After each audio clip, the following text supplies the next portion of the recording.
పెళ్ళైనా పండగైనా వేడుక ఏదైనా పట్టుచీరల ప్రత్యేక వేదిక వారాహి సిల్క్స్. సుమన్ టీవీ ప్రేక్షకులకు నమస్కారం. ప్రస్తుతం మనతో పాటు ఉన్నారు ప్రముఖ ఆస్ట్రాలజర్ బ్రహ్మశ్రీ గోనుగుంట్ల సురేష్ బాబు గారు. ద్వాదశ రాశుల వారి రాశి ఫలాలు ప్రతి మంత్ కూడా వింటూ వస్తున్నాం కదండి. మరి ఆగస్టు మాసంలో ద్వాదశ రాశుల వారి రాశి ఫలాలు ఎలా ఉండబోతున్నాయి, ప్రత్యేకమైన పర్వదినాలు విశేషాలు ఏంటి ఆగస్టులో, ఈ వివరణ అంతా కూడా క్లుప్తంగా తెలపడానికి గురుగారు సిద్ధంగా ఉన్నారు. గురుగారితో మాట్లాడదాం. గురుగారు నమస్కారం. గురుగారు సంధి గారు నమస్కారం అండి. గురుగారు ధన్యవాదాలు. గురుగారు ప్రతి నెల కూడా మా ప్రేక్షకుల కోసం వచ్చి ద్వాదశ రాశుల వారి రాశి వివరణ తెలియజేస్తూ వారికి పరిహారాలు కూడా తెలియజేస్తున్నారు, ప్రిడిక్షన్స్ చెప్తూ వస్తున్నారు. మరి ఆగస్టు మాసం యొక్క ప్రత్యేకత, విశిష్టలు ఏంటి, విశేషాలు ఏమున్నాయి, పర్వదినాలు ఏమున్నాయి, అలాగే రాసుల వివరణ. సో ముందుగా ఆగస్టు మంత్ యొక్క విశిష్టత, అందులో ఉన్న విశేషాలు, పండగలు, పర్వదినాలు మనం ముందు చెప్పుకుందాం. ఫస్ట్ ఒక 1-2 మినిట్స్ అక్కడ నుంచి 12 రాసుల వారికి ఎలా ఉండబోతుందో చూద్దాం. ఇక్కడ 2 వర్షన్స్ చూసుకుందామండి. ఫస్ట్ ఆగస్టు మంత్ మనకి సంకటహర చతుర్థి నుంచి స్టార్ట్ అవుతుందండి. సంకటహర చతుర్థితో క్లోజ్ అవుతుంది. అంటే 2 సంకటహర చతుర్థుల మధ్య చతుర్థి మధ్య ఈ టోటల్గా మంత్ ఉందని మనం చెప్పుకోవాలండి. ఇందులో చాలా ముఖ్యమైన పండగలు అవన్నీ ఉన్నాయండి. ఫస్ట్ మనకి సికింద్రాబాద్ బోనాలు, హైదరాబాద్ బోనాలు స్టార్ట్ అవుతాయండి. అక్కడ నుంచి గుర మౌఢ్య త్యాగం అంటారు. ఇప్పటిదాకా మోడం నడుస్తుందండి. ఈ మోడంలో పెళ్ళిళ్ళు కానివ్వండి, తర్వాత శుభకార్యాలు కొన్ని నిషేధించబడినాయి కాబట్టి వివాహాలు లాంటివి ఇప్పుడు మోడం అయిపోతే ఇవన్నీ చేసుకోవచ్చు. ఇది ఒకటి. రెండోది మనకి శ్రావణ మాసం స్టార్ట్ అవుతుందండి. అక్కడ నుంచి వరమహాలక్ష్మి వ్రతాలు, హోమాలు, శుక్రవారాలు. శ్రావణ మాసం అనగానే మనకి పాశుపత అభిషేకాలు, రుద్రాభిషేకాలు ఎక్కువగా చేసుకుంటూ ఉంటారనమాట. తర్వాత మనకి వరమహాలక్ష్మి వ్రతం అందరికీ ఇష్టమైనది. మనకి అది వచ్చేటప్పటికి మనకి ఎప్పుడు జరుగుతుందంటే 21st వరమహాలక్ష్మి వ్రతం ఉంది. తర్వాత మనకి నాగ పంచమి కూడా ఉందండి. ఇది 17వ తారీఖు ఉంది. నాగుల పంచమి, నాగుల చవితి, నాగ పంచమి అంటారు. ఇది అయిపోయిన తర్వాత మనకి అమ్మవారికి సంబంధించిన జంజాలు మార్చుకుంటూ ఉంటారండి. రాఖీ పౌర్ణమి అంటుంటారు. తర్వాత గాయత్రి మాత పుట్టినరోజు అని ఉంటారు. యజుర్వేదం వాళ్ళంతా జంజాలంతా మార్చుకుంటారు. వెరీ వెరీ ఇంపార్టెంట్ సంధ్యావందనం చేసే వాళ్ళకి. నెక్స్ట్ మనకి లాస్ట్లో అగైన్ సంకటహర చతుర్థితో ఈ మాసం అంతా ముగిసిపోతూ ఉందండి.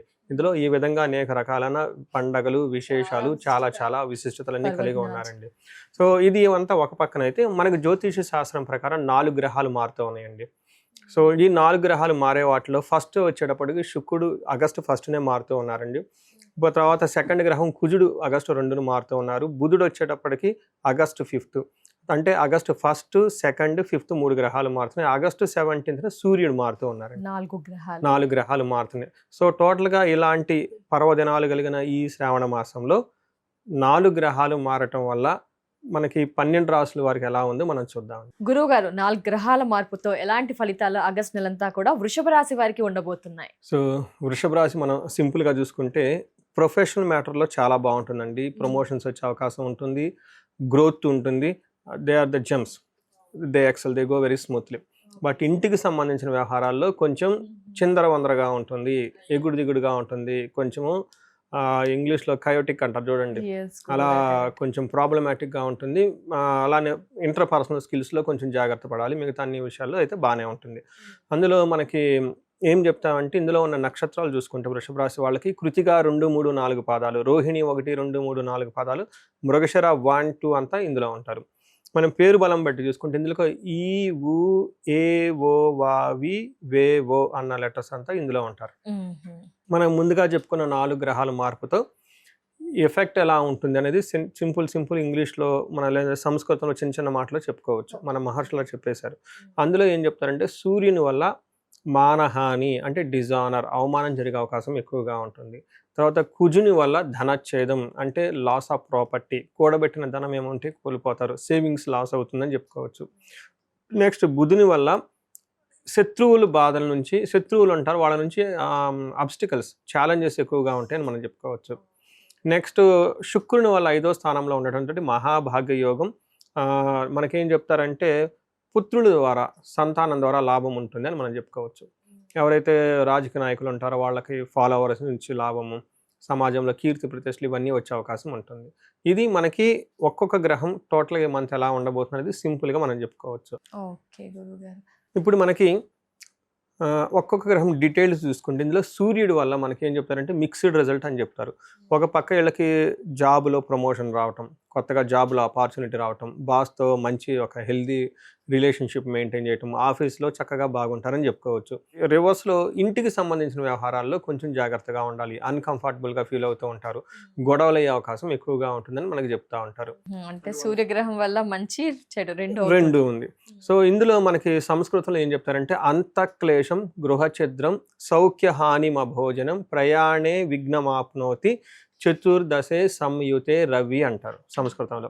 దాని మీనింగ్ ఏంటంటే అంతఃక్లేశ అంటే మనసులో ఏదో ఒక విచారం పడుతూ ఉంటారు, దిగులు పడుతూ ఉంటారు, మదన పడుతూ ఉంటారు. తర్వాత గృహఛిద్రం ఇంటికి సంబంధించిన వ్యవహారాల్లో భయపడుతూ ఏదో కొంచెం అన్కంఫర్టబుల్గా ఫీల్ అవుతూ ఉంటారు.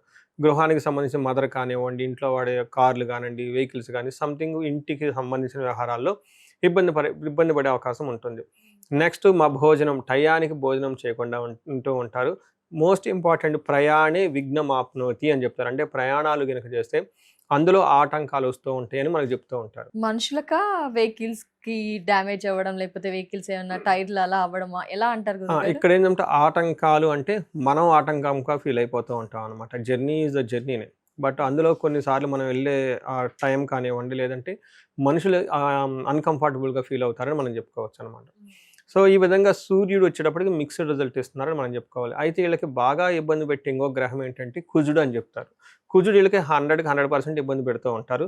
ఇవి కూడా స్వయం కృత అపరాధం, వీళ్ళే కావాలని తెచ్చుకునే అవకాశం ఎక్కువగా ఉంటుంది. ఇందులో మనకేం చెప్తారంటే అసత్వం సతతం క్లేశ సర్వకార్య వినాశనం సదా దుర్జన సంపర్క భీతి స్యాద్ ధనకే కుజ అంటారు. అంటే ఇక్కడ ఏమవుతుందంటే అసత్వం అంటే శారీరకంగా ఫిట్గా లేకుండా ఉండటం ఒకటి, రెండోది సతతం క్లేశ ఎప్పుడు ఏదో విధంగా బాధపడుతూ ఉంటారు. సర్వకార్య వినాశనం ఏదైనా పని ఉత్సాహంగా చేస్తుంటే అందులో వీళ్ళకి సరైన రిజల్ట్ ఉండదు. అంటే ఏదో ఒక ధనం సంపాదించుకోవాలి రాదు, లేదంటే బంధువులు కలవాలి రాదు, లేదంటే జ్యువెలరీ ఏదైనా కొనుక్కుందాం అనుకుంటే ఆ టైంలో సరిగ్గా వీళ్ళు అనుకున్న పనులు కావు ఆ విషయాలు అని చెప్పుకోవాలి. అలానే సదా దుర్జన సంపర్క, అది ఏమని చెప్తారంటే మన చుట్టూ మంచి వాళ్ళు నలుగురు ఉంటే ఆటోమేటిక్గా మనం ఏదో ఒక రోజు మంచి పొజిషన్కి వెళ్ళిపోతామండి. మనకి ఏదో పోస్ట్ ఎక్కడో చూసానమాట, 5 జిమ్కి వెళ్ళే ఫ్రెండ్స్ మీ పక్కన ఉంటే 6వ వాళ్ళు మీరు అవుతారంట. అలానే 5 యోగా చేసేవాళ్ళు ఉంటే 6వ వాళ్ళు మనం అవుతామంట. సో 5 ఉన్నారనుకోండి, మనం కూడా అట్లా వేస్ట్గా తయారైపోతాం అనమాట. అని చెప్పి మన చుట్టూ ఉన్న వాళ్ళని మనం సంపాదించిన ప్రతిదాన్ని ఫ్యూచర్లో మనకి బాగా రిటర్న్ అయ్యే విధంగా ఎన్విరాన్మెంట్ పెట్టుకోవాల్సిన బాధ్యత మనది కదా. ఇది it lies in our hand. మన దేవుడు ఫేట్ అది అనుకుంటాం కానీ బట్ మన మైండ్లో కూడా మనకి విల్ పవర్ అని ఒకటి ఉంటుంది అనమాట మనిషికి. సంకల్ప బలం అంటారు. నేను పోయి అక్కడే కూర్చుంటాను, అక్కడే మాట్లాడుకుంటాను, అక్కడే చేసుకుంటాను అంటే అది మంచిదైతే గుడ్, అది చెడుదైతే అది నాకు ఎఫెక్ట్ అవుతుంది కదా. ఈ మాట ఎందుకు చెప్తున్నాం అంటే వీళ్ళకి సదా దుర్జన సంపర్క అంటే ఈ టైంలో వీళ్ళకి దుష్ట బుద్ధి కలిగిన వాళ్ళు, వేస్ట్ క్యాండిడేట్లు వాళ్ళ దగ్గర పోయి కూర్చొని ఫ్రెండ్షిప్ చేస్తారంట వీళ్ళు. తద్వారా ధనం పోతుంది, టైం వేస్ట్ అవుతుంది, మీకు వాళ్ళు మళ్ళీ ఉపయోగపడతారంటే ఉపయోగపడరు. తద్వారా రిజల్ట్ ఏంటంటే భీతి స్యాద్ భయంగా కూర్చుంటారంట. అందుకని చెప్పేసి చెడ్డవాళ్ళ దగ్గరికి పోవటం ఎందుకు, వాళ్ళు కొంచెం టైం స్పెండ్ చేసి భయపడటం ఎందుకు. ఇలా ఉండకుండా అలానే ఈ టైంలో వీళ్ళకి కూడబెట్టిన ధనం కోల్పోతారు అంటారు. ఇప్పటిదాకా మీరు ఏదో కష్టపడి సంపాదించుకొని ఉంటుంటారు, ఇట్లాంటి పనులు చేయటం వల్ల ధనము పోతుంది, టైం పోతుంది, భయపడుతూ కూర్చుంటారు. కాబట్టి జాగ్రత్తగా ఉండాలి. ఇది purely in your intellectual ability decision making అని మనం చెప్పుకోవచ్చు అనమాట. అంతే కదండి. సో కుజుడి విషయంలో కొంచెం జాగ్రత్తగా ఉండాలి. అయితే ఇప్పుడు శుక్రుడు వీళ్ళకి 5వ స్థానంలో ఉండి బాగా ప్రొటెక్ట్ చేసే ఒక ప్లేస్లో శుక్రుడు ఉన్నారండి. శుక్రుడు 5వ స్థానంలో ఉంటే మహాభాగ్య యోగం, గ్రేట్ లక్ అని చెప్తారనమాట. అయితే ఇప్పటిదాకా మనం చెప్పుకున్న వాటిలో నెగిటివ్గా ఎక్కడన్నా ఉంటే, ప్రతికూల పరిస్థితులు ఏమైనా ఉంటే శుక్రుడు వచ్చేసి షీల్డ్ ప్రొటెక్టివ్గా కాపాడుతూ చేస్తూ ఉంటారు అన్ని విషయాల్లో.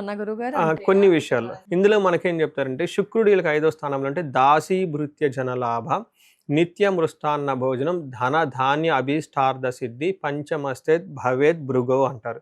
అంటే ఇందులో దాసీపుత్ర జనలాభ, వీళ్ళ కింద ఉన్న ఫాలోవర్స్ కానివ్వండి, ఎంప్లాయీస్ కానివ్వండి, మెయిడ్స్ కానివ్వండి, ఎవరైనా కనుక సబార్డినేట్స్ వీళ్ళ ఫాలోవర్స్ రాజకీయంలో ఉంటే వాళ్ళ నుంచి మంచి సపోర్ట్ వస్తుందని తెలుసుకోవచ్చు. నిత్య మృష్టాన్న భోజనం, మంచి ఫుడ్ తింటారు.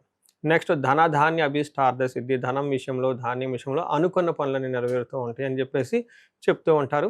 ఇంకొకటి ముఖ్యమైన విషయం ఏంటంటే లేడీస్ అయితే జెంట్స్ అయితే లేడీస్ ద్వారా మంచి సపోర్ట్ వస్తుంది. ఇంతకుముందు ఏదైనా గనక డిస్టర్బెన్సెస్ వాళ్ళ మధ్యలో ఉంటే ఆ డిస్టర్బెన్స్ పోతుందని మనం తెలుసుకోవచ్చండి. ఓవరాల్ గా ఇది గురువు గారు మిక్స్డ్ ఫలితాలు అయితే అనిపిస్తున్నాయి వృషభ రాశి మిక్స్డ్‌గా వారికి. ఉందండి. నక్షత్రాలు ఏమంటున్నాయి గురుగారు, ఏ విధంగా ఉంది? ఇందులో ఉన్న 3 నక్షత్రాలు కృతిక, రోహిణి, మృగశిర నక్షత్రాలు ఇందులో ఉన్నాయండి. ఈ ప్రకారం తీసుకుంటే ఫస్ట్ పాజిటివ్ నోట్ ఏంటంటే వీళ్ళు ఏ పని చేసినా కలిసి వస్తుంది, జయప్రదంగా ఉంటారు. బట్ ఇందులో ఉన్న మేజర్ డ్రాబ్యాక్ ఏంటంటే వీళ్ళకి కలహము, గొడవలయ్యే అవకాశం ఎక్కువగా ఉంటుంది. బంధించబడినట్లు ఉండే పరిస్థితి ఎక్కువగా ఉంటుంది. భయం గొలిపే పరిస్థితులు కూడా ఉంటాయని తెలుసుకోవాలి. అయితే కృతికా నక్షత్రం వాళ్ళకి ఎడిషనల్‌గా ధనలాభం చూపిస్తుందండి. తర్వాత రోహిణి నక్షత్రం వాళ్ళకి కూడా ధనలాభం కూడా చూపిస్తూ ఉంటుంది. అంటే వీళ్ళకి మృగశిర నక్షత్రం వాళ్ళకి ఐశ్వర్యము జయప్రదంగా ఉంటుంది, ధనలాభం చూపిస్తూ ఉంటుంది. నెగటివ్ సైడ్లో వీళ్ళకి చూసుకుంటే ఈ నక్షత్రం మృగశిర నక్షత్రం వాళ్ళకి మరణ తుల్యము, అంటే అనుకున్న పని ఏదో ఎక్కడో అంతటితో ఆగిపోతుంది, ముందుకెళ్ళదు. వీళ్ళు తలపెట్టిన కార్యక్రమము లేదంటే ఇంతకుముందు ఏదో అనుకొని ఉంటారు కదండి, ఆ పని అంతటితో క్లోజ్, ఇంకా ముందుకు వెళ్ళిపోదు అనమాట. అలానే భయం గొలిపే పరిస్థితులు కూడా వీళ్ళు చుట్టూ ఉంటాయని గమనించుకోవాలి. ధనలాభం బాగుంటుంది, ఐశ్వర్యవంతంగా ఉంటుంది. ఇది మనకి రోహిణి నక్షత్రం చూసుకుంటే వీళ్ళకి మిక్స్డ్గా ఉంటుంది. ఫస్ట్ జయప్రదంగా ఉంటుంది, నెక్స్ట్ వీళ్ళకి మరణతుల్యము, కలహము, బంధనము, ధనలాభము, భయము చూపిస్తూ ఉంటుంది. ఏదో ఒక మీకు ఇందాక మొదట్లో చెప్పుకున్నాను కదండి, వీళ్ళకి కొంచెం మిక్స్డ్‌గా ఉంది, కొంచెం జాగ్రత్తగా ఉండాలని చెప్పుకున్నాను కాబట్టి ఇలా ఈ విధంగా ఉంది కాబట్టి కొంచెం జాగ్రత్తగా ఉంటే సరిపోతుంది. మరి ఏం పరిహారాలు పాటించాలి గురువు గారు వృషభ రాశి వారు ఆగస్ట్ అంతా కూడా? సింపుల్ పరిహారాలు మనం చూసుకుంటేనండి వీళ్ళకి ఆదిత్య హృదయ స్తోత్రం చదువుకుంటే చాలా బాగుంటుంది. హనుమాన్ కార్యసిద్ధి మంత్రం చదువుకుంటే ఇంకా బాగుంటుంది. లేదంటే హనుమాన్ చాలీసా చదువుకున్నా చాలా బాగుంటుంది. ఇంకొంచెం చేయగలిగితే వీళ్ళకి నాగుల కట్ట అంటారు, నాగ పడగలు ఉంటాయి మనకి 3 శిలలో ప్రతిమలు మూర్తులు ఉంటారు అనమాట. అక్కడ వీళ్ళు దీపం పెట్టి కొంచెం అభిషేకం చేయగలిగి టైం స్పెండ్ చేస్తే బాగుంటుంది, నెగిటివ్ ఎనర్జీ అంతా పోతుంది. ఈ 2 చాలా సింపుల్గా ఈజీగా ఉంటుంది. తర్వాత ఇన్ కేసు వాళ్ళు ఏదైనా ఇండివిజువల్గా ఏదైనా ప్రాబ్లం ఫేస్ చేస్తుంటే ఇండివిజువల్గా జాతకం చూపించుకుంటే బాగుంటుంది. గురువు గారు, మరి అతిగా సఫర్ అవుతున్న వారికి జాతక రీత్యా ఎలాంటి పరిహారాలు అద్భుతంగా మెరుగైన ఫలితాలను ఇస్తాయో తెలియజేస్తారా గురువు గారు? సో మనకి ఇప్పుడు దాకా చెప్పుకున్న మన రాశి ఫలం ఏంటంటేనండి ఆ యొక్క కొంతవరకు మాత్రమే ఎఫెక్ట్ ఉంటుందండి. అది ఒక 30-40% మాత్రం లైఫ్లో ఎఫెక్ట్ ఉంటుంది. బట్ వాళ్ళ యొక్క ఇండివిజువల్ జాతకాన్ని మనం చూసుకోవడం చాలా చాలా ముఖ్యం. దీనితో పాటుగా ఇప్పుడు మనం చెప్పుకున్న దానికి వ్యతిరేకంగా కానీ అనుకూలంగా కానీ లేకుండా బాగా సఫర్ అవుతున్న వాళ్ళు ఎవరైతే ఉంటారో వాళ్ళు ఇండివిజువల్ జాతకం చూపించుకోవడం చాలా చాలా ముఖ్యం అండి. అండ్ నేను రీసెర్చ్ గ్రూప్ లాగా చేస్తున్నానండి. అరౌండ్ మనకి 40 ఇయర్స్ +or-5 ఇయర్స్, అంటే 35 to 45 ఎవరికైతే ఏజ్ ఉందో అప్పటిదాకా వాళ్ళ కెరియర్లో చాలా సక్సెస్ఫుల్గా ఉండి, అకాడమిక్స్లో చాలా సక్సెస్ఫుల్గా ఉండి, కెరియర్లో కూడా ఒక మేనేజర్ లెవెల్, ఒక నాయకత్వ లక్షణాలు, సమాజంలో ఒక ఉన్నతమైన పొజిషన్కి వచ్చేసి అందరి దగ్గర కీర్తి ప్రదేశాలు, గౌరవం, మర్యాద, కొంచెం డబ్బు సంపాదించుకొని ఒక సిస్టమాటిక్గా ఉన్నవాళ్ళు సడన్గా ఆ ఏజ్లో డౌన్ వస్తుందండి. దీనికి మిడ్ లైఫ్ క్రైసిస్ అని చెప్పేసి మనకు అంటూ ఉంటారు జనరల్గా మోడర్న్ సైకాలజీలో. హార్మోనల్ చేంజెస్ అని, పోస్ట్ మెనోజ్ అని, ప్రీ మెనోపాజ్ అని రకరకాల పేర్లతో చెప్తూ ఉంటారు. బట్ అరౌండ్ 40-45 మధ్య లాట్ ఆఫ్ చేంజెస్ ఉంటుందండి, అది జెంట్స్కి లేదంటే లేడీస్కి. ఇది ఎందుకు వస్తుంది, కారణం ఏంటి అని మనం ఒక మిడ్ లైఫ్ క్రైసిస్ అని ఒక టైటిల్ పెట్టి వదిలేయకుండా జ్యోతిష శాస్త్రం చాలా బ్యూటిఫుల్గా అందులో మనకి రీజన్స్ చెప్తారు ఎందుకని. చాలా శాపాలు ఉంటాయండి. అంటే మనకి లైఫ్లో కొన్ని ఏజ్లో కొన్ని యాక్టివ్గా ఉంటాయండి. మన చిన్నప్పుడు బాలారిష్టాలు అంటారు, పెళ్ళైనప్పుడు వివాహ దోషాలు అంటారు, కొంచెం లైఫ్లో సెటిల్ అయ్యి ధనం వచ్చినప్పుడు వేరే శాపాలు ఉంటాయండి. తర్వాత ఈ శాపాలు ఇంకా ఏమైనా ఉన్నాయి అనేది యాక్టివ్ అవుతున్నాయో చూసుకోవాలండి. సో నా రీసెర్చ్లో ఎవరైతే ఇలా సక్సెస్ఫుల్ ట్రాక్ రికార్డు ఉండి సడన్గా ఆగిపోయారు, బ్లాక్ అయ్యారంటే ఖచ్చితంగా వాళ్ళ దాంట్లో శాపాలు యాక్టివేట్ ఉంటాయండి. సో ఇది ఎప్పుడైతే నేను ఈ మెసేజ్ చెప్పుకుంటూ వస్తున్నాను లాస్ట్ 4-5 మంత్స్ నుంచి వచ్చిన హారోస్కోపులు మొత్తం ఇలాంటి కాలసర్ప దోషాలని, పితృదోషాలని, మాతృదోషాలని, మాతృశాపాలని, ఇలా మనకి శాపాలని ఉంటాయండి. దాదాపు ఒక 7-8 బాగా పవర్ఫుల్ శాపాలు ఉంటాయి అనమాట. అలానే గ్రహ దోషాలు ఉంటాయి అనమాట. అవి ఎంత చేసినా కానీ పోవన్నమాట. ఇవి జనరేషన్స్ నుంచి వస్తాయి. మొన్న రీసెంట్గా కూడా ఒకళ్ళు వచ్చారండి, చూసిన వెంటనే చెప్పాను మీ అబ్బాయికి త్రిపిండి దోషం ఉంది, అది వీళ్ళ చేసిన వల్ల రాదు, వీళ్ళ యాన్సిస్టర్ చేయటం వల్ల. అప్పుడు అవునండి మా చిన్నప్పుడు మా అమ్మమ్మ గారు ఇలా చేసేవాళ్ళండి, ఆ తర్వాత మా పిన్ని కూతురు ఒక ఆమె చనిపోయిందండి, ఇలా ఉందండి, ఇలా వాళ్ళ హిస్టరీ అంతా చూసుకుంటూ వచ్చారనమాట. ఇలా జనరేషన్స్ నుంచి ఎప్పటి నుంచి ఉన్న టఫ్ అయిన ప్రాబ్లమ్స్ ఉంటే ఇవన్నీ వస్తూ ఉంటాయండి. ఒకసారి హారోస్కోప్ చూపించుకోవటం ఎంతైనా ముఖ్యం. ఇమ్మీడియట్గా పరిష్కారాలు చేసుకొని పరిహారాలు చేసుకుంటే లైఫ్ అనేది ఆ బ్లాక్ పై ముందుకెళ్ళిపోతారండి. నెక్స్ట్ ఇండివిజువల్గా ఎవరైనా ధనానికి విపరీతంగా బాధపడుతూ ఉంటే స్వర్ణలక్ష్మి విశేష హోమం అని ఉంటుందండి. రాబోయేది వరమహాలక్ష్మి. మనం శుక్రవారాలు చక్కగా చేసుకుంటాం కాబట్టి ప్రతి ఒక్కళ్ళు దాన్ని సద్వినియోగం చేసుకోవాలండి. నేను మా ఫ్రెండ్ ఒకళ్ళు ఉన్నారండి, వీళ్ళు ఇవన్నీ నమ్మరు. ఫ్రెండ్ కాబట్టి ఓకే వెళ్ళిపోతుంది, నా ప్రొఫెషన్ అని, ఆయన ప్రొఫెషన్ ఆయన, ఆయన ఈ మోటివేషనల్ స్పీకరు గైడెన్స్ ఇదంతా ఇస్తూ ఉంటారు, ఇంగ్లీష్ బుక్స్ అవన్నీ చదివేసి నమ్మరు వాళ్ళు బేసికల్గా. సో ఏదో ఒక సందర్భంలో వాళ్ళ ఇంట్లో నేను కుబేర పాశుపత అభిషేకం చేయించాల్సి వచ్చింది. అది కూడా ఫోర్స్, ఫ్రెండ్ కాబట్టి నువ్వు ఇన్ని చేస్తున్నావు కదా నా గురించి ఒక్కటి చేయని చెప్తే, అదంతా అయిపోయిన తర్వాత ఫస్ట్ వాళ్ళు ఇచ్చిన రెస్పాన్స్ ఏంటంటే నాకు, ఇలాంటి పూజలు ఎన్ని ఉన్నాయండి అన్నారు. పాశుపతాలు దాదాపు 365 ఉంటాయండి, మెయిన్ ఇంకా చాలా ఉంటాయి అంటే డైలీ ఒక్కొక్కటి మా ఇంట్లో చేపిస్తారా అని అడుగుతున్నారు.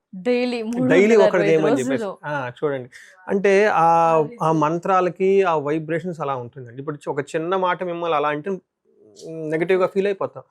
మరి ఆ మంత్రాలు, అన్ని మంత్రాలు అంతమంది బ్రాహ్మణ చదివితే అది ఎక్కడ పోతుందండి, దానికి ఇంపాక్ట్ ఉంటుందండి.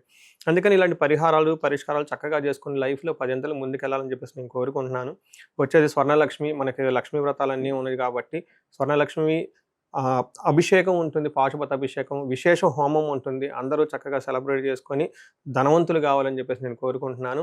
ఏదైనా గనక వివాహానికి గనక ప్రాబ్లంగా ఉంటే అన్యోన్య దాంపత్య పాశుపత అభిషేకము, హెల్త్ బాగా లేకుండా ఉంటే మనకేమని చెప్తారంటే మృత్యుంజయ పాశుపత అభిషేకము, హోమము, కాలసర్ప దోషము, త్రిపిండి దోషము, ఇవి ఇలా ఎనీథింగ్ వాళ్ళకి ఎక్కడైనా కనుక ఛాలెంజ్ ఉంటే ఇమ్మీడియట్గా ఒకసారి అపాయింట్మెంట్ తీసుకొని జాతక చక్రం చూపించుకొని దాని కారణాలు ఏంటో పరిష్కరించుకొని ఇమ్మీడియట్గా పరిహారాలు చేసుకుంటే 3 to 6 monthsలో మొత్తం లైన్లో పడిపోతారండి.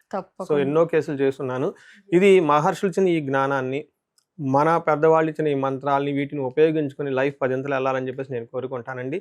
అందరికీ అష్టలక్ష్మిలు ఉండాలని చెప్పేసి, కృపా కటాక్షం కలగాలని, భోగభాగ్యాలతో అందరూ వృద్ధి చెందాలని చెప్పేసి కోరుకుంటున్నానండి. నమస్తే.